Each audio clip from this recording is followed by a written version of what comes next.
Good evening, students. Today I am going to take lecture for the sense organ of human anatomy and physiology. ठीक है, आज हम sense organs के बारे में पढ़ने जा रहे हैं। 5 सेंस ऑर्गन है आपके। हियर करना, सुनना, बोलना, देखना, टेस्ट करना, ठीक है, और बैलेंस बनाना बॉडी का।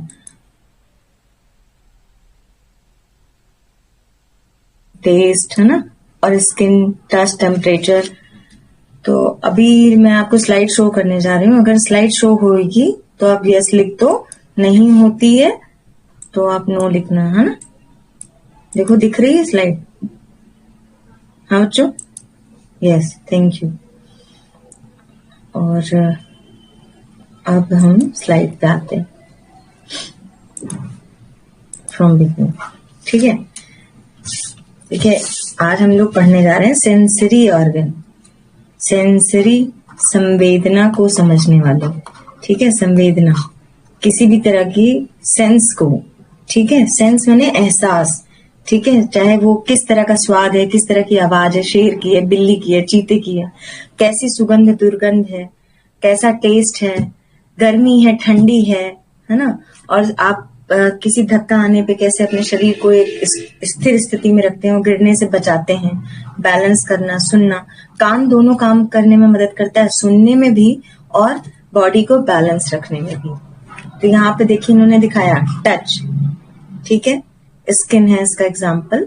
यहाँ पे हाथ दिखाया, लेकिन बेसिकली ये स्किन है। ठीक है, फिर उसके बाद है स्मेल। स्मेल, नाक दिखा दी इन्होंने, बहुत अच्छा। देखिए कितनी खूबसूरती से दिखाया है। नोज आपको दिखा रही है। नोज हमारा दूसरा सेंस ऑर्गन है। पहला सेंस ऑर्गन ये, किसी को भी फर्स्ट नंबर दे दो, ये स्किन है, दूसरा नोज है, तीसरा आपकी साइट, आई है। ठीक है, और ये आपका ईयर है। आपका ये किस नंबर पे आ गया? ये तीसरे नंबर पे, तो ये चौथे नंबर पे आ गया। ठीक है, ईयर आपका। और ये 5th नंबर पे आपकी आ गई टेस्ट, मतलब टंग, स्वाद, क्या कड़वा है, मीठा है, क्या। 5 इंद्री सबके पास होती है, 6ठी इंद्री किसी किसी की होती है, जो बहुत यूनिक कैरेक्टर होता है। अब आया सेंस ऑर्गन। सेंसरी ऑर्गन्स क्या होते हैं? Sensory organs are those organs which have specialized nerve cells. Sensory organ ऐसे ऑर्गन्स होते हैं, ऐसे अंग होते हैं जिनमें एक स्पेशलाइज, विशेष प्रकार की तंत्रिका कोशिका होती है, विशेष प्रकार का न्यूरॉन होता है, और वो विशेष प्रकार का न्यूरॉन सिर्फ उसी सेंस ऑर्गन के पास होता है, और जिसका काम क्या होता है? रिसीव करना, ग्रहण करना। क्या ग्रहण करना? स्टिमुलाई। जो भी स्टिमुलाई मतलब जो भी चेंज आए, स्टिमुलाई माने चेंज या बदलाव। जैसे आपकी जीभ पे एक मीठी सी चीज रख दी गई, तो वो एक चेंज है ना। आपको मीठा, नॉर्मली आपकी जीभ पे हर समय तो मीठी चीज है नहीं, या हर समय कोई तीखी चीज है नहीं। तो जैसे ही मीठा, खट्टा, कड़वा कुछ भी आपकी जीभ पे आ गया, तो वो एक चेंज है। स्टिमुलाई माने एक तरह का चेंज, और उस चेंज को रिसीव किया करती हैं विशेष प्रकार की नर्व सेल। तो ये तो मैंने टंग को देके एग्जाम्पल कोट किया, लेकिन अगर कान के लिए ही देखें, कोई आपके कान में फुसफुसा रहा हो, या कहीं दूर जो है राइफल चलने की आवाज आए, या शेर के दहाड़ने की आवाज आए, तो ये भी एक चेंज है ना। आपका कान अभी ऐसा नहीं सुन रहा था, उसने इस तरह की आवाज सुनी, तो वो चेंज ही क्या है? एक स्टिमुलस है।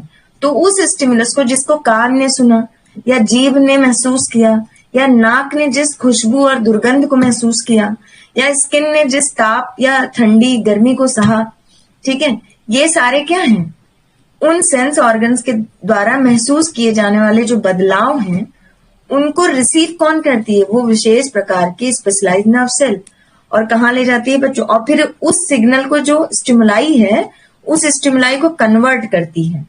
जैसे कंप्यूटर सिर्फ 0-1 की भाषा समझता है, तो वैसे ही ये स्टिमुलाई को, जो बाहरी स्टिमुलाई है, शेर की आवाज या स्वाद है ना, या टेम्परेचर, ये सब तो अलग अलग तरह के एहसास है ना।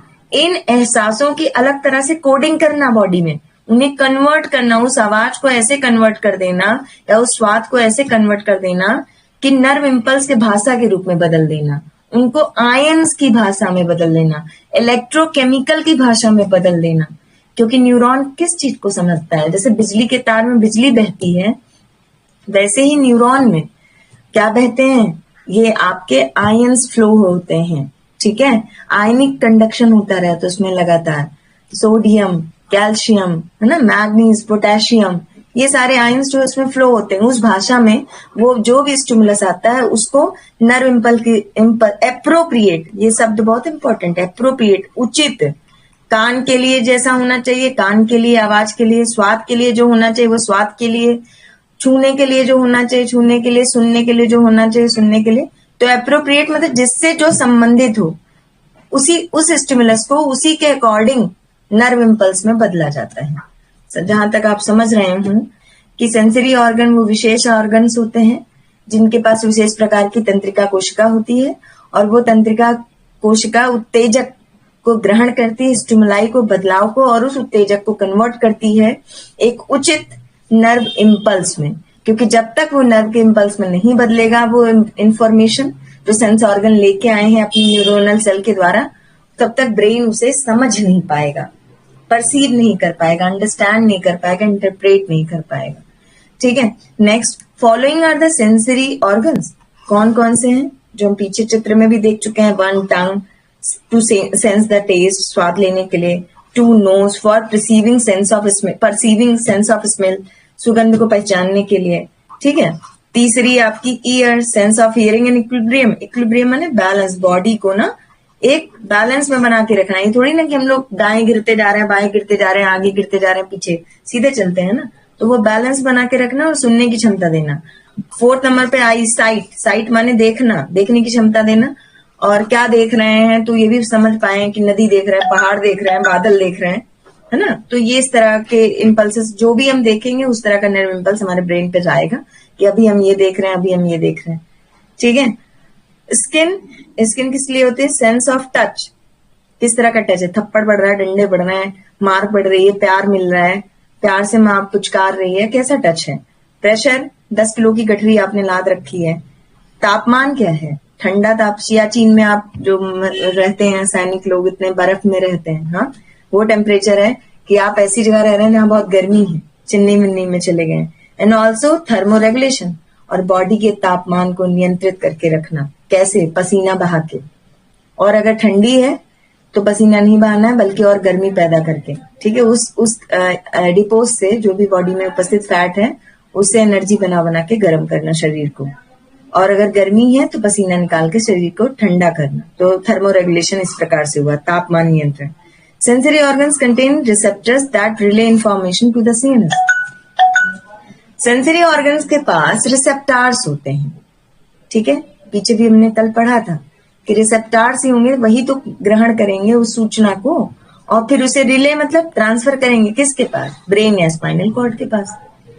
तो ये बात हम पीछे पढ़ चुके हैं कल वाले लेक्चर में, तो बहुत ज्यादा इस पर जद्दोजहद नहीं है। अब आया पहला हम ऑर्गन पढ़ने जा रहे हैं जो सेंस ऑर्गन, वो है tongue, taste. Tongue is a mobile muscular organ. जुबान बहुत हिलती है तो मोबाइल है, वो गतिशील है। ठीक है, हिलती डुलती रहती है, तभी तो हम बोल पाते हैं, खा पाते हैं, है ना। मस्कुलर है, मसल से बना ऑर्गन है। कहाँ पे उपस्थित है? माउथ के फ्लोर पे उपस्थित है। जैसे घर की जमीन होती है वैसे मुंह की जमीन होती है, तो माउथ के फ्लोर पे टंग उपस्थित है। एंड पार्शियली एक्सटेंडेड, और आंशिक रूप से वो बढ़ी हुई होती है किधर? इनटू द अपर थ्रोट, मतलब बहुत थोड़ा सा पार्ट टंग का आपके गले में पाया जाता है। That is covered with the papillae, और वो पार्ट जो गले के पास होता है उसके ऊपर पैपिले होते हैं जिन्हें हम टेस्ट बर्ड्स कहते हैं, स्वाद ग्रंथियां। It is associated with the function of taste. ये टेस्ट बर्ड किस चीज से जुड़े हुए होते हैं? स्वाद लेने के कार्य से।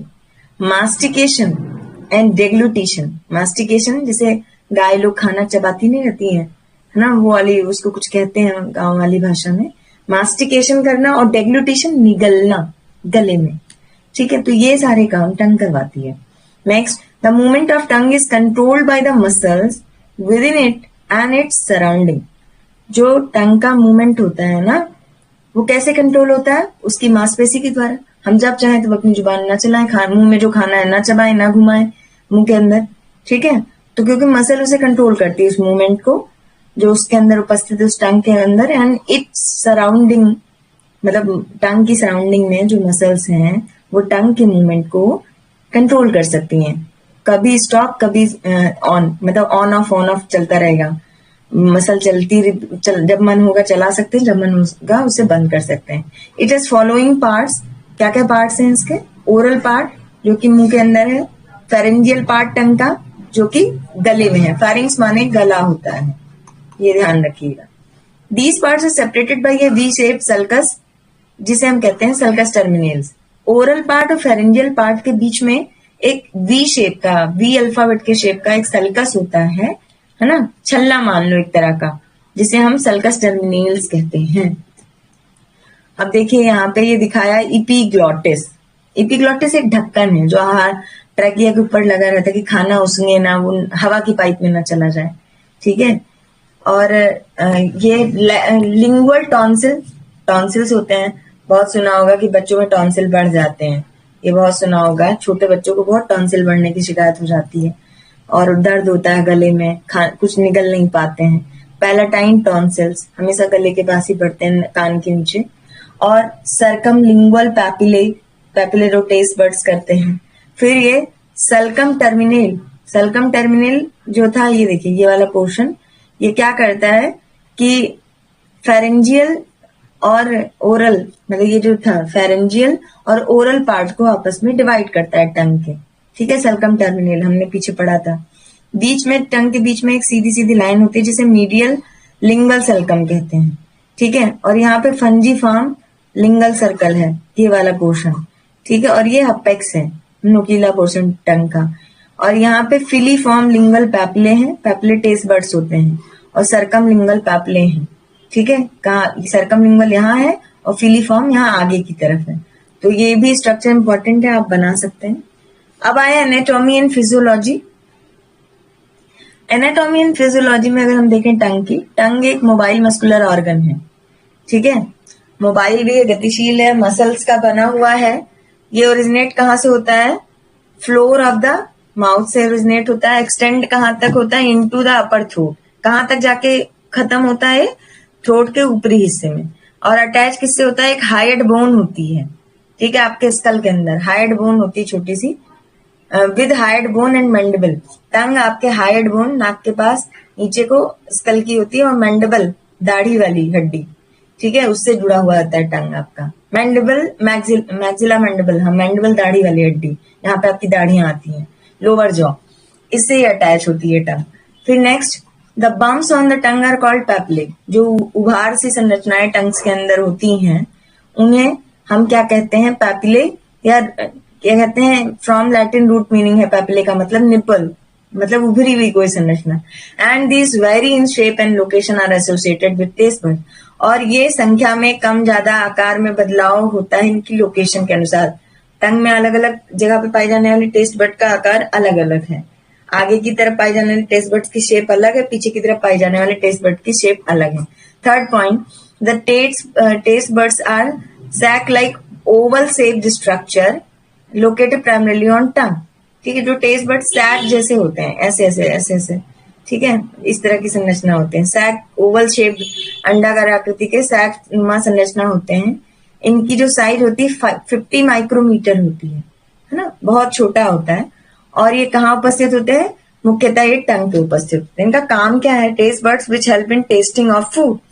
टेस्ट बड्स आपका भोजन का स्वाद लेने में मदद करते हैं। Next, it helps in digestion, ये डाइजेशन में मदद करते हैं।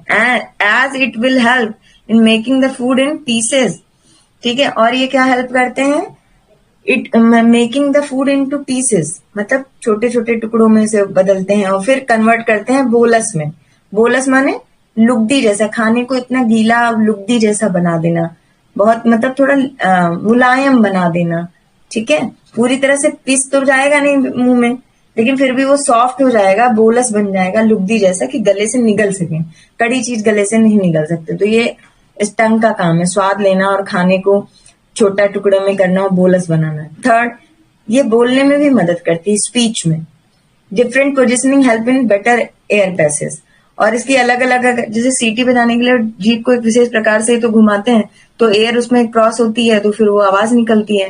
तो वही बता रहे हैं कि टंग को इधर उधर घुमा घुमा के अच्छे से एयर का पैसेज करा सकते हैं, ठीक है।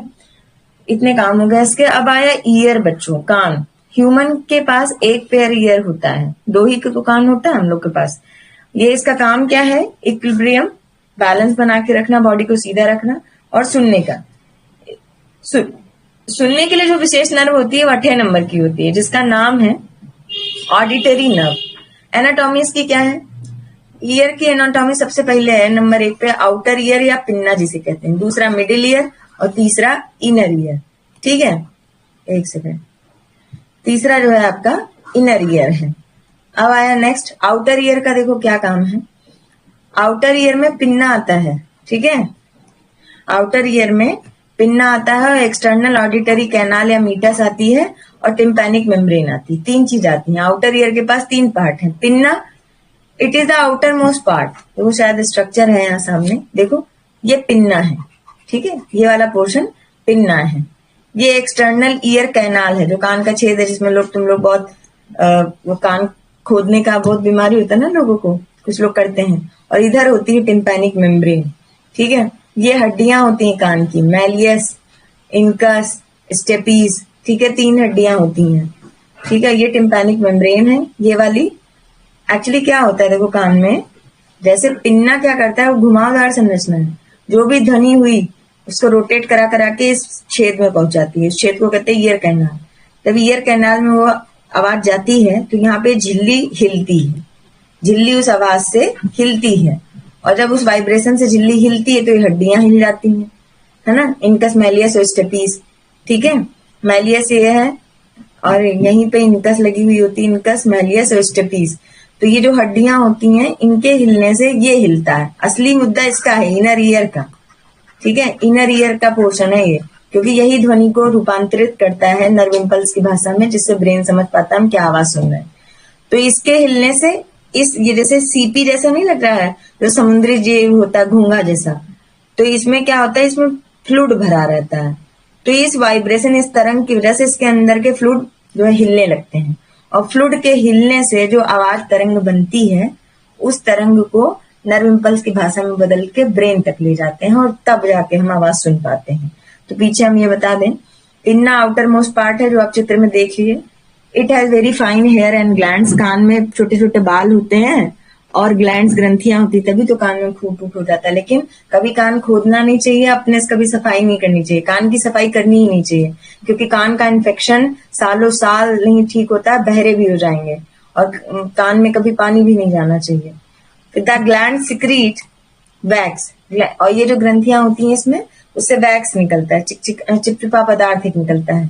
ये क्या करता है, ये वैक्स फॉरेन ऑर्गेनिज्म को अपने से चिपका लेता है। चिपचिपा है ना, तो फॉरेन जो भी ऑर्गेनिज्म होंगे, माइक्रोब्स होंगे या डस्ट होगी, उसे अंदर नहीं घुसने देंगे कान के, और अपने से चिपका लेंगे, इसीलिए बाहर होता है बाल और वैक्स पिन्ना में।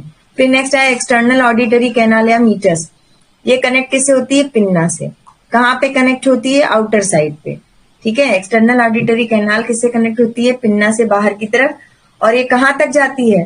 टिम्पैनिक मेम्ब्रेन तक जाती है, जिसे हम ईयर ड्रम भी कहते हैं। पिन्ना से शुरू हुई, टिम्पैनिक मेम्ब्रेन या कान के पर्दे तक गई, ईयर ड्रम तक। They also have wax gland, इसके पास भी वैक्स ग्लैंड है।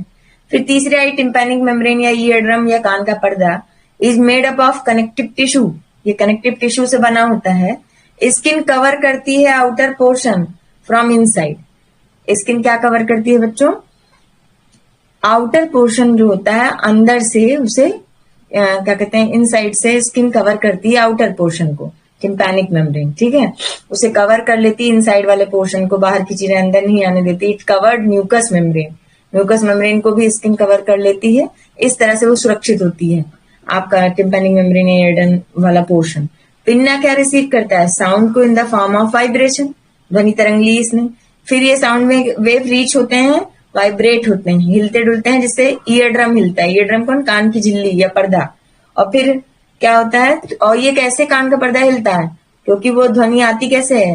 आपके पिन्ना से एक्सटर्नल ऑडिटरी कैनाल के द्वारा कान के पर्दे तक आती है, तब वो हिलता है, जो मैंने अभी चित्र में आपको समझाया। अब आई एक स्फेरिकल शेप, गोल होती है आंखें हैं। कहाँ सिचुएटेड होती है? ऑर्बिटल कैविटी में, फ्रंटल बोन के नीचे जो गड्ढा है। फिर उसके बाद रिसीव क्या करती है? ये रिसीव करती है बच्चों लाइट को, ठीक है, light and supplied by optic nerve. ये प्रकाश को ग्रहण करने का काम होता है, तभी देख पाती है। सामने जो प्रकाश किरणें होती है उसी से वो विजन क्लियर करती है। और इसके पे जो ऑप्टिक नर्व होती है वो सेकंड है, कान के लिए 8वीं थी, इसके लिए दूसरी क्रेनियल नर्व है जो देखने का काम करती है और उस इम्पल्स को ब्रेन तक ले जाती है। तो ब्रेन समझता है कि हम शेर देख रहे हैं, चीता देख रहे हैं, नदी देख रहे हैं, तालाब देख रहे हैं, क्या देख रहे हैं। They work in a coordinate manner, ये एक मतलब सहयोगी के रूप में काम करता है। एबल टू जज the distance and view the world in 3 dimensional structure, ये डिस्टेंस दूरी को मापने में और जो वर्ड है उसको 3 डायमेंशंस में देख सकता है, ऊपर नीचे आगे पीछे है ना, दाएं बाएं 3 डायमेंशन व्यू कर सकता है उसका। फिर आया तीनों दिशाओं से टाइप से। फिर ये आपके इसका आंख का स्ट्रक्चर यहाँ पे दिखाया है। देखिए बच्चों, यहाँ पे गिनती डाल दी है और यहाँ पे आपके नंबरिंग कर दिए। जैसे 1 कहाँ पे है, इधर है जो ऑप्टिक नर्व है, ये आखिर में है, शुरू होता है देखना यहां से, ठीक है। 5 कहाँ पे है, 5 आपको दिख रहा है ये स्क्लेरा, ठीक है। पहले मैं ऐसे चली जाऊं, नंबर 1 ऑप्टिक नर्व है, नंबर 2 ऑप्टिक डिस्क है, ये ऑप्टिक डिस्क है, यहाँ कुछ नहीं। नंबर 3 फोविया सेंट्रलिस है, आंख को बहुत ज्यादा घुमाओ तो सब कुछ दिखना बंद हो जाता है, वो एक जगह होती है जहां पे कुछ नहीं दिखता है। नंबर 4 रेटिना है, ये देखो ये पीली वाली लेयर रेटिना। 5वां है स्क्लेरा, स्क्लेरा ये ब्लू टाइप की लेयर, ठीक है। फिर उसके बाद है कोरॉइड, ये लेयर्स हैं। 6वें नंबर पे कौन कौन सी लेयर हो गए बच्चों, स्क्लेरा, ठीक है, नहीं रेटिना नंबर 1, फिर स्क्लेरा और कोरॉइड, मतलब 4 5 6, 4 5 6 ये आपकी लेयर हो गई, ठीक है, झिल्लियां परतें हो गई आंख की। 7वें नंबर पे आपकी सिलेरी बॉडी है, कहा, ये सिलेरी बॉडी है ये, ठीक है। उसके बाद 8वें नंबर पे लेंस है, ये लेंस है भैया। फिर 9वें नंबर पे कॉर्निया है, वो छोटी सी आंख में जो छेद होता है, नहीं कॉर्निया एक्चुअली वो नहीं है, वो एक लेयर है, ठीक है, झिल्ली जैसी ये भी है। पीपिल होता है वो छोटा सा छेद जिससे वो लाइट अंदर प्रवेश करती है, पीपिल को दिखाए हैं 10 नंबर पे, ये नीला वाला पोर्शन पीपिल है और ये वाला पोर्शन क्या दिखाए थे 8वें नंबर पे, आपका लेंस दिखाए थे। और कॉर्निया 9वें नंबर पे दिखाए थे, ये चीज कॉर्निया है। यही कोरॉइड, आप ध्यान दीजिएगा, क्या कहते हैं इसके लिए कौन सा नंबर दिया है 5वें के लिए, 5वां कोरॉइड, 6वां कोरॉइड है एक्चुअली, 6वां ये वाला पोर्शन, ये गुलाबी वाला पोर्शन, यही आगे जाके बच्चों क्या बन जा रहा है, यही आगे जाके आपका सिलेरी बॉडी बन जा रहा है। देखो ये गुलाबी वाला पोर्शन ही आगे जाके सिलेरी बॉडी बन जा रहा है, ठीक है, 7वें नंबर पे जो आपको यहाँ पे शो हो रहा है। फिर 8वें पे लेंस आप देख ही चुके थे, 9वें पे कॉर्निया आप देख ही चुके थे, और उसके बाद पीपल भी देख लिए 10वें नंबर पे आप। फिर एक्वस बॉडी कहाँ है, 11वां नंबर देखिए, ये है एक्वस बॉडी जहां पानी जैसे तरल चीज उपस्थित रहता है। फिर 12वें नंबर पे आइरिस है, आइरिस देखिए ये जिससे आपके आंख का कलर नीला काला पीला मेलानिन पिगमेंट के अनुसार निर्धारित होता है, ठीक है। सस्पेंसरी लिगामेंट 13 नंबर पे जो लेंस के साइज को छोटा बड़ा करने में मदद करते हैं, ठीक है, ये सस्पेंसरी। और vitreous body, vitreous body 14 number, ये अंदर पाया जाने वाला फ्लूइड, वो विट्रस बॉडी है, ये भी फ्लूइड है, जैसे एक्वस फ्लूइड था वैसे विट्रस बॉडी है। एक्सटर्नल स्ट्रक्चर ऑफ आई क्या है इसके पास, सबसे पहले स्क्लेरा है, एक व्हाइट विजिबल पोर्शन है, आंख का एक सफेद पोर्शन है। ये किससे बना होता है, डेंस कनेक्टिव टिश्यू से बना होता है। ये आंख के आंतरिक अंगों को सुरक्षित करता है, प्रोटेक्ट करता है। कंजक्टिवा ये लाइन करता है किसको, स्क्लेरा को घेर के रखता है। ये स्ट्रेटिफाइड स्क्वैमस एपिथेलियम से बनी हुई होती है, ये ध्यान रखना है, स्क्लेरा कनेक्टिव टिश्यू से, कंजक्टिवा स्ट्रेटिफाइड स्क्वैमस एपिथेलियम से। ये क्या करती है हमारे आंख को, और इससे क्वेश्चन जरूर आएगा, आंख और क्या कहते हैं इस पे, मतलब आई और ईयर बहुत आता है, बाकी और भी आ सकता है लेकिन आई ईयर सबसे ज्यादा आता है, ध्यान रखना, ठीक है। It keeps our eyes moist, conjunctiva की वजह से हमारा जो आंखें हैं वो नम रहती हैं, गीली रहती हैं, साफ रहती हैं और हमेशा लुब्रिकेट मुलायम रहती हैं म्यूकस और टीयर सिक्रीट करने की वजह से, ठीक है। नंबर 3 कॉर्निया जो स्ट्रक्चर है आपका वो ट्रांसपेरेंट है, आर पार देखने जैसा है। कहाँ पे उपस्थित है, सामने फ्रंट पे, किसके, आंख के, एक झिल्ली जैसा ये क्या कवर करता है, पीपल को और आइरिस को कवर करता है। ऊपर से एक ट्रांसपेरेंट आर पार जैसे देखने वाली झिल्ली है जो पीपल और आइरिस को कवर करती है। इसका मेन काम होता है रिफ्लेक्ट करना लाइट को, ताकि हवा के मीडियम से प्रकाश चल के आ रहा है। और कहाँ आ रहा है? आंख का ये पहला भाग देखो, प्रकाश लाइट बहुत पढ़े हो गए फिजिक्स में। आपने क्या देखा था अभी? एक्वस बॉडी 11 नंबर पे, यहाँ पानी है ना, तो जब एक माध्यम से दूसरे माध्यम में चीज आती है तो डाइवर्ट होती है, तो रिफ्लेक्शन वहीं शुरू होता है। तो ये जो आपका क्या कहते हैं, ये है कॉर्निया, ये इसका मेन काम है लाइट को रिफ्लेक्ट करना, बिखेरना लाइट को। जितना बिखरेगी उतना ज्यादा अच्छे से ग्रहण की जाएगी आंख से। ठीक है, फिर नेक्स्ट आया आइरिस। आइरिस क्या है? एक पिगमेंटेड पोर्शन है, तभी किसी की आंख नीली, किसी की काली, है ना, पीली नहीं है किसी की। तो आइरिस, ये मतलब आइरिस पिगमेंटेड होता है, इसमें मेलानिन के कलर होते हैं, कलर्ड पोर्शन आई होता है जिसको हम सामने से देख सकते हैं। Iris is control the diameter of the people, और इसका ये काम होता है कि पीपल के डायामीटर को आइरिस, जो आंख में छेद होता है ना, अंधेरे में जाओ तो बड़ा हो जाता है, उजाले में जाओ तो छोटा हो जाता है, तो उस छेद को, उस पीपल को यही आइरिस कंट्रोल करती है। किस हिसाब से? सोर्स ऑफ लाइट के हिसाब से। अंधेरे में बड़ा करती है आइरिस पीपल को, और उजाले में छोटा करती है पीपल को। फिर आया पीपल। पीपल एक स्मॉल अपर्चर है, अपर्चर माने छेद, एक छोटा सा छेद है, उसको सेकंड आई भी कहा जाता है। ठीक है, सेंटर ऑफ आइरिस में उपस्थित, आइरिस के बीचों बीच में होता है पीपल। ये क्या अलाउ करता है? लाइट को इंटर करने देता है, फोकस करने देता है रेटिना के ऊपर। ठीक है, अब नेक्स्ट इंटरनल स्ट्रक्चर ऑफ आई क्या है? लेंस है। ठीक है, लेंस एक ट्रांसपेरेंट है भाई, बाई कॉन्वेक्स है, दोनों तरफ से कॉन्वेक्स है। कॉन्वेक्स माने कोई चीज जब ऐसे बाहर को निकली हुई हो बॉल की तरह, और कॉनकेव मतलब जब कोई चीज अंदर को गहराई लिए हो, मतलब ये इस तरह ये गहराई वाला पोर्शन हो तो वो कॉन्वेक्स कॉनकेव है। ठीक है, और जब कोई चीज बाहर को निकली हो तो वो क्या है? कॉन्वेक्स है, बल्जिंग आउट, बाहर को निकलना, कॉन्वेक्स। तो ये कैसा लेंस होता है? बाई कॉन्वेक्स होता है। ठीक है, लेंस किससे अटैच होता है? सिलेरी बॉडी से। किसकी मदद से? लिगामेंट की मदद से। लेंस का क्या काम होता है? Lens along with cornea, lens cornea के साथ मिलकर लाइट को रिफ्रैक्ट करता है, और रिफ्रैक्ट करने के बाद सीधे रेटिना पहुंच जाता है, क्योंकि रेटिना पे ही पहुंचना जरूरी है। देखो रेटिना कहाँ है? चौथा नंबर। ठीक है, ये यहाँ पहुंचेगा तभी ये नर्व तक पहुंच पाएगा, और नर्व से दिमाग में फिर हम देख पाएंगे। ठीक है, तो आपका फोकस करने के लिए लेंस उसके साथ अलॉन्ग विद द कॉर्निया के साथ मिलकर लाइट को रिफ्लेक्ट करके रेटिना पे डालता है, रेटिना पे प्रक्षेपित करता है। फिर रेटिना देखिए क्या है? It is the innermost layer of eye, हम चित्र में देख चुके हैं पीछे, वो स्ट्रक्चर बनाना जरूर। इट इज लाइट सेंसिटिव, ये लाइट से सेंसिटिव होती है। Act as a film of camera, retina camera film के जैसा काम करता है। इसके 3 लेयर होते हैं, neural cell present in them. ठीक है, दे आर गैंग्लियन, बाइपोलर और फोटो रिसेप्टर। ये 3 तरह के सेल इसमें उपस्थित होते हैं। ये क्या कन्वर्ट करते हैं? Convert the image into electrical nerve impulse. ये जो भी सचित्र चीज हम देख रहे होते हैं उसको नर्व इम्पल्स की, कुछ भी सेंस ऑर्गन महसूस करेगा उसको नर्व इम्पल्स की भाषा में बदलेगा, क्योंकि नर्व इम्पल्स की भाषा को ब्रेन समझ पाता है। ठीक है, और फिर विजुअल परसेप्शन ब्रेन कर लेता है, फिर चीता देख रहे हैं, भेड़ देख रहे हैं, बिल्ली देख रहे हैं, क्या देख रहे हैं। फिर आया ऑप्टिक नर्व।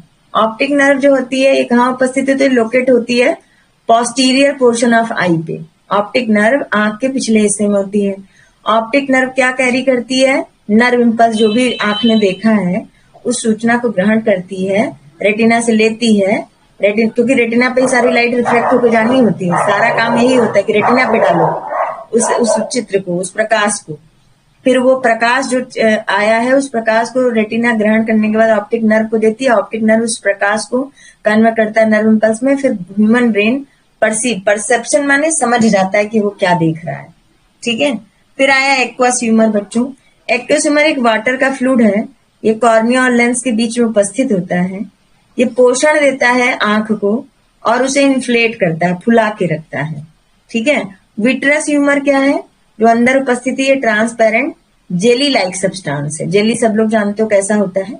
ये लेंस बिटवीन कहाँ प्रेजेंट होता है? Between lens and the retina के बीच में उपस्थित होता है। विट्रस ह्यूमर लेंस और रेटिना के बीच में उपस्थित होता है।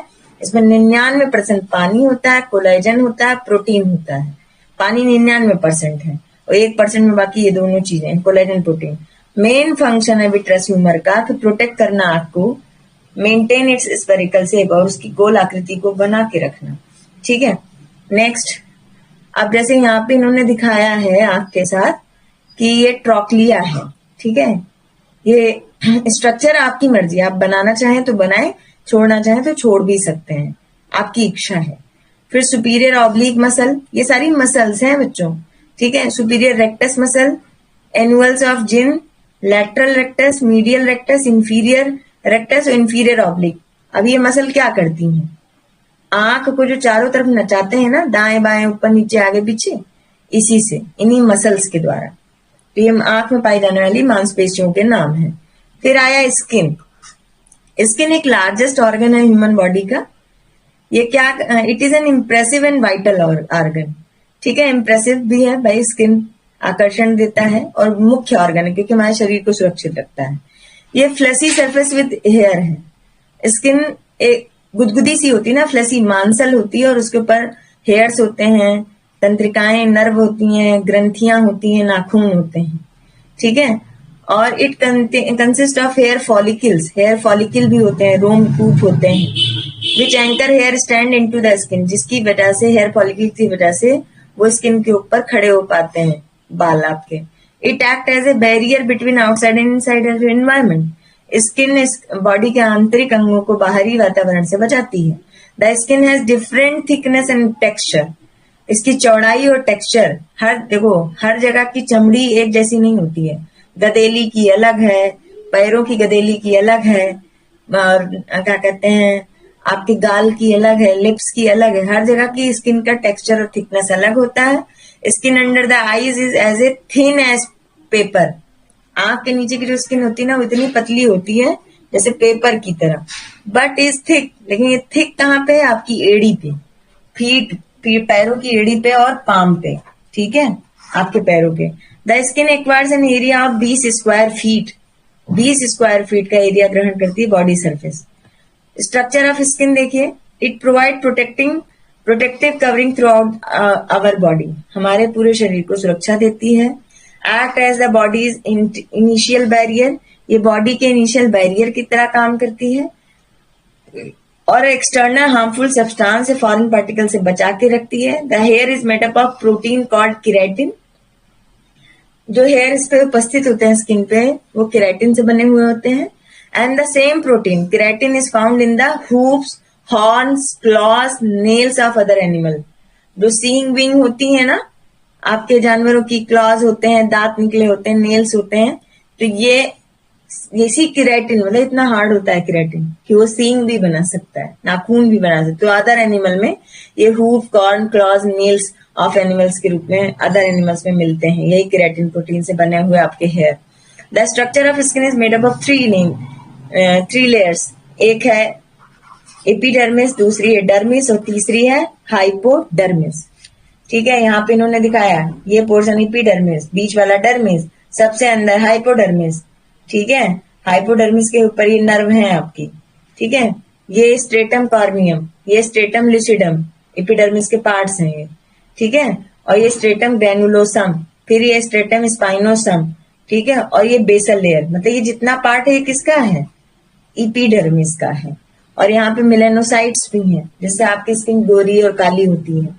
ठीक है, और ये हेयर्स दिखाए हैं, ये स्ट्रक्चर बना सकते हैं आप। थैंक यू बच्चों, ये स्लाइड आपकी कंप्लीट हुई, और मैं अभी क्लास एंड ही करूंगी। आप लोगों को कोई क्वेश्चंस हैं?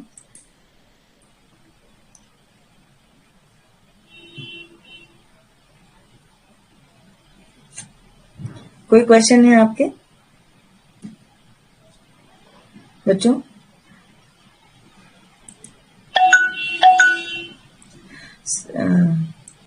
वीरेंद्र साहू जी बताइए। Good evening ma'am.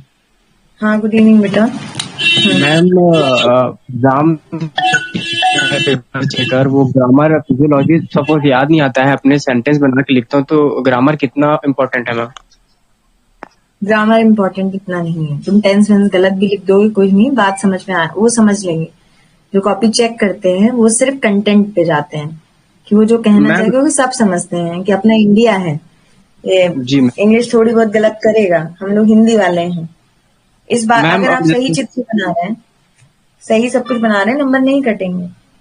जी ठीक है, मैम। मैं भी मैम यूपी बोर्ड थी। 3 नंबर का क्वेश्चन है, जैसे 3 नंबर का क्वेश्चन आता है तो उसमें कितना कंटेंट लिखना है मैम? 1 पेज 2 पेज कितना लिखना स्टार्टिंग में है? मैंने बताया था 3 नंबर का है तो एक पेपर के दोनों साइड लिखने पड़ेंगे आपको। 2 पेज। लिखने में कोई लोड नहीं है, आपको जितना याद है लिखो टाइम के अकॉर्डिंग। आपके पास कितना टाइम बच रहा है सारे क्वेश्चंस को करने के लिए, लेकिन जो है क्या कहते हैं, आपको टाइम मैनेजमेंट देखना पड़ेगा। और वैसे जो एक मिनिमम है कि 3 नंबर के क्वेश्चन पे आपको एक पेज के दोनों साइड भरने हैं, इधर उधर जैसे दोनों साइड भरने पड़ेंगे। Yes ma'am. ठीक है, thank you ma'am. Thank you. और किसी को कुछ पूछना है? संदीप यादव जी, संदीप यादव भी टाइमिंग्स के लिए कहेगा। हाँ संदीप जी बताइए।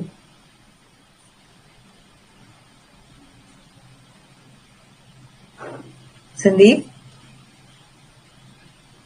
संदीप जी आवाज नहीं आ रही बेटा आपकी। और किसी को कुछ पूछना है? नीरज कुमार कुशवाहा। हाँ जी बताइए Neeraj ji. Good evening ma'am जी। मैम केमिस्ट्री की क्लास एक दिन चली, मॉडल पेपर हुए थे, शॉर्ट क्वेश्चन करवाए थे मैम ने उसके। केमिस्ट्री होगा। अच्छा, मतलब जैसे आप मैम रिवीजन करवा रही ना चैप्टर वाइज, मतलब इम्पोर्टेंट और मॉडल पेपर भी आपने करवाए एक एक दो सबकी, तो ऐसे ही मैम केमिस्ट्री का भी रिवीजन होएगा तो अच्छा रहेगा थोड़ा मैम हम लोगों के लिए। हाँ बेटा, वो क्वेश्चन क्या कहते हैं, देखो क्वेश्चन मैं बनाऊंगी और वो बना के सर को दूंगी और फिर आपकी क्लास होगी। ठीक है जी ma'am, okay, thank you ma'am. समझ में आया था केमिस्ट्री ना? जी जी। चलो बढ़िया है। चलो सुशांत मिश्रा जी बताइए।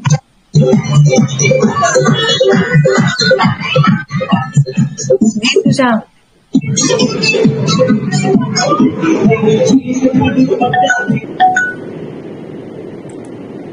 जी आलोक जी बताइए। Good evening ma'am. मैम मेरा भी वॉइस नहीं जा रहा है क्या? आपका तो आ रहा है, बताइए। हाँ तो मैं क्या बोल रहा हूँ मैम, ये मतलब अगले मंथ में पेपर है ना? कहाँ, यूपी में? नहीं मैम, ये कर्नाटका है, मेरा कर्नाटका बोर्ड है। बेटा मुझे नहीं पता है वैसे, सॉरी। अच्छा चलिए मैम, वो नहीं पता है, जाने दो, वो तो टेक्निकल चीज हो गया। मैं क्या पूछ रहा हूँ मैम, जैसा मैं स्ट्रक्चर ड्रॉ करके उसके बारे में जो मेन पॉइंट है उसके बारे में मैं अगर एक पेज में लिख दूं, 3 नंबर का क्वेश्चन है, तो क्या क्वेश्चन मतलब आंसर वो कटेगा क्या मेरा मार्क्स? नहीं कटना तो नहीं चाहिए, अगर स्ट्रक्चर आप बहुत सही बना। स्ट्रक्चर, हाँ स्ट्रक्चर ड्रा कर दिया, उसके बाद उसमें मेन पॉइंट जो है मैं उसके बारे में एक एक लाइन लिखूंगा मैं शॉर्ट फॉर्म में। स्ट्रक्चर ऐसे ना ड्रॉ कर देना कि आम बना दिया और बताओ भी ना कि आम है। अगर नहीं मैं जैसे स्ट्रक्चर बना के स्ट्रक्चर का क्या क्या है, कौन कौन सा पोर्शन कहाँ पे है, वो लिखने के बाद तो उसके बाद हेडिंग डाल के एक लाइन में उसका मैं आंसर लिखूंगा। हाँ तुम जैसे तुम कर पा रहे हो वैसे करो, अभी फर्स्ट टाइम है ना, तुम्हें यहाँ पर अनुभव मिल जाएगा, फिर धीरे धीरे हर कोई ना फर्स्ट टाइम से फिर सेकंड टाइम में इम्प्रूव करता है। हाँ इम्प्रूव हो जाता है मैम, हो जाएगा। ठीक है ma'am, thank you. Thank you बेटा। अच्छा बच्चों अब मैं लीव कर रही हूँ, है ना? ओके। संदीप यादव का देखो रिसीव नहीं हो पा रहा है, जाएगा। हाँ जी संदीप जी बताइए। नमस्ते मैम। नमस्ते। हाँ मैम बोल रहा था कि मैम केमिस्ट्री का क्लास चल रहा था मैम, समझ में नहीं आ रहा अच्छे से, क्या करना चाहिए मैम? क्यों केमिस्ट्री की क्लास समझ में नहीं आया? नहीं मैम, बहुत कम समझ में आया मैम, जो है मतलब कि केमिस्ट्री थोड़ा कम आता ना मैम मेरे से। दूसरी वाली जी अच्छा क्यों नहीं समझ में आया? मैम देखा तो अच्छे से था पर पता नहीं आ ही नहीं रहा है अच्छे से। तो मैम ऐसा करो ना, मतलब पहले जो अपना अभी एक सब्जेक्ट बचा रहा है ना मैम, सोशल फार्मेसी, आप पहले इनको चारों को कंप्लीट करा दो, उसके बाद लास्ट में ही उठाना है केमिस्ट्री को। असली समस्या ये है कि केमिस्ट्री लास्ट में उठाए। हाँ क्योंकि मैम अच्छे से नहीं आ रहा ना, वो हार्ड सब्जेक्ट है थोड़ा। वो बेटा नहीं, उसको हार्ड है ना तो उसको छोड़ के नहीं चल सकते हैं। नहीं छोड़ने को नहीं बोल रहा मैम, मतलब अभी ये भी तो कंप्लीट करने है ना मैम। उसमें क्या बैग लानी है क्या? थोड़ा थोड़ा नहीं नहीं बैक नहीं हिलानी मैम, उसमें बार बार देखो वीडियो को, और समस्या है तो अपने क्वेश्चन रेज करो, ठीक है, मैसेज करो सर, जी जी नहीं समझ में आई या कुछ है, ऐसे नहीं कर सकते। मैम, रेंज करने की कोशिश तो किया था बट हो ही नहीं पाया, तो उस दिन पता नहीं क्या हो गया उसमें क्लासेस में। केमिस्ट्री की क्लास रोज नहीं चलेगी, ठीक है, तो इसलिए परेशान हुई ना, एक दिन क्या केमिस्ट्री की क्लास नहीं ले सकते, ये ऐसे परेशान नहीं होते हैं, समझे संगीत, अच्छे से जी पढ़ो। मैम। हाँ चलो। मैम से मैम क्वेश्चन करने के लिए मैंने रेंज किया था मैम, रेंज हुआ ही नहीं उस दिन, पता नहीं क्या हुआ था, नेटवर्क पुअर हो गया उसमें। कौन सा नेट चला गया था, मेरी बात। हाँ तो मैम क्वेश्चन तो करना चाहता था पर पता नहीं क्या हुआ उस दिन, हो ही नहीं पा रहा था। बेटा वो कह रही थी, मैंने कहा था क्वेश्चन रेज नहीं हुए थे, तो उन्होंने कहा मैम नेटवर्क का इशू आ गया था। हाँ तो मैम जो हमारा बोर्ड ऑफ टेक्निकल लखनऊ है ना मैम, जो मतलब जो भी है यूपी में, तो यहाँ तो हिंदी इंग्लिश में हम लिख सकते हैं ना, थ्योरी मान लो अगर नहीं आ रहे हैं मतलब वो तो। हाँ जी लिख सकते हैं। नहीं केमिस्ट्री में बोल रहा था मैम, उसमें मतलब फॉर्मूले बहुत ज्यादा ना मैम, वो ड्रग्स वगैरह जो है मैं याद नहीं हुआ अच्छे से, तो उसमें थ्योरी तो लिख सकते हैं ना मैम केमिस्ट्री में। केमिस्ट्री में पता है तुम्हें, मेरी भी जो है केमिस्ट्री इतनी अच्छी नहीं है, मैं सिर्फ थ्योरी में सारे पास हुई थी, थ्योरी में कुछ नहीं छोड़ती थी। हाँ तो थ्योरी का यही देख रहा हूँ मैम, थ्योरी कर लूंगा अच्छे से, और वो नहीं कर पाया तो क्या करे। हाँ स्ट्रक्चर मुझे भी भूलते थे, क्योंकि मैम मेरी केमिस्ट्री तो मैम 12 से भी मतलब 10 से भी अच्छी नहीं है मेरी। कोई नहीं, आप थ्योरी तैयार कर लोगे तो पास हो सकते हैं, ठीक है। अच्छा मैम, मतलब मैक्सिमम मतलब मार्क्स क्या आने चाहिए उसमें, मतलब 100 में से 40 लेके आने पड़ता है कितना मैम? डिप्लोमा में 80 में से होता है बेटा। नहीं मैम, मतलब पूर्णांक 100 मतलब पूरे में से कितने लाना चाहिए, मतलब पास मार्किंग कितनी है मैम? हर चीज का 33% होता है, 80 का 33 देख लो, 100 का 33 देख लो, जितने में आता है। 100 का 33%, 80 का 33%, वैसे 80 में है शायद तुम्हारा ये, या 70 में, ठीक है, ऐसा नहीं है, भूल गए हैं, देखे तो थे, भूल गए हैं। ओके अच्छा जी, चलो ठीक है, थैंक यू मैम, इतना ही पूछना चाहता था। हाँ ठीक है, तैयार करो। प्रशांत, हाँ प्रशांत बोलो। प्रशांत गुड इवनिंग मैम। हाँ बेटा बताओ। मैम इस बार एग्जाम्स ऑनलाइन होंगे क्या? नहीं, कौन बोला एग्जाम ऑनलाइन होंगे, सब ऑफलाइन होगा। ऑफलाइन? हाँ ऑफलाइन होगा, लिखना पड़ेगा। अभी तक तुम इसी संशय में हो, पढ़ाई ठीक से करो, समझे, भ्रम में मत रहो, ठीक है, डरो नहीं। हाँ हो जाएगा, ठीक है बच्चों। ओके धर्मेंद्र जी बताइए, आप भी जल्दी से बताइए धर्मेंद्र जी। हमारा राजस्थान में एग्जाम कब है? हेलो जी हाँ बताइए। राजस्थान में हमारा एग्जाम कब है? राजस्थान में? हाँ, कौन से मंथ में एग्जाम? उदित जी बताएंगे राजस्थान में कब है, ठीक है। और आपके कॉलेज वाले क्या बता रहे हैं, कॉलेज में थोड़ा सा पूछिए ना, क्वेरी करिए कब हमारे पूछ रहे हैं, तो पहले बोल रहे थे अगस्त सितंबर बोल रहे हैं, कोई बोल रहे हैं नवंबर का बोल रहे हैं, 3-4 कॉलेज में पूछा था, कोई नवंबर का बोल रहे हैं, कोई अक्टूबर का बोल रहा है, कोई बोल रहा है अगस्त, तो फिक्स नहीं बोल रहे हैं। वो नहीं होगा, इतना लेट नहीं होगा, जुलाई से पहले हो जाएगा, जहाँ तक सेशन नया सेशन जुलाई से स्टार्ट होता है, तो एनी हाउ इनको जुलाई से पहले करना पड़ेगा, ठीक है। इनके भी लिमिटेशंस हैं। इसमें सेशनल 3 होते हैं ना? सेशनल 3 होते हैं, हाँ। तो अभी तो कॉलेज में सिर्फ एक ही हुआ है, दूसरा है वो जुलाई में होगा, ऐसा बोल रहे हैं। हाँ परेशान नहीं हो, तुम तैयारी करते जाओ बेटा। हाँ तैयारी तो बिल्कुल हो जाए ना, कुछ पता नहीं है कॉलेज का क्या जाएगा, तुम्हारी अगर प्रिपरेशन नहीं होगी तो तुम भी ऐसे ही यूपी की तरह तैयार करो कि 1 महीने का टारगेट लेके तैयार करते चलो, हाँ वो तो सही है। अगर लेट में होगा तो रिवीजन ज्यादा हो जाएगा, है ना। नहीं, जिस हिसाब से मान लो जुलाई में सेकंड सेशनल है, उसके बाद थर्ड भी होगा, वो प्रैक्टिकल भी होने हैं, तो इस हिसाब से नहीं प्रैक्टिकल पहले तो होते नहीं, एग्जाम के बाद होते हैं, एग्जाम के बाद होते हैं। अच्छा, तो अभी सेशनल दूसरा जुलाई में है, तो तीसरा जुलाई में कह रहे हैं? हाँ दूसरा जुलाई में होगा। आपकी यूनिवर्सिटी है क्या? हाँ RUHS यूनिवर्सिटी है। हाँ अगर यूनिवर्सिटी है, क्योंकि जो विश्वविद्यालय होते हैं, महाविद्यालय होते हैं, इनके पास अपनी क्षमता, इनका अपना पावर होता है कि ये जब चाहे अपने इम्तिहान करवा सकते हैं, है ना। और राजस्थान में, पूरे राजस्थान में सारे कॉलेजों में साथ ही होंगे एग्जाम तो। अच्छा, आपके कॉलेज का जो भी डिटेल है ना, वो सॉरी क्या कहते हैं उदित जी को दीजिएगा, वो आपको इन्फॉर्म करेंगे। तो भी मैम आप उनको एक बार, आप भी एक बार उनको पूछ लीजिए राजस्थान में कब क्या है। ठीक है, राजस्थान कर्नाटका, हाँ हमारे इतने दूर दूर के बच्चे हैं, मैं बताऊंगी सर को। ओके हाँ।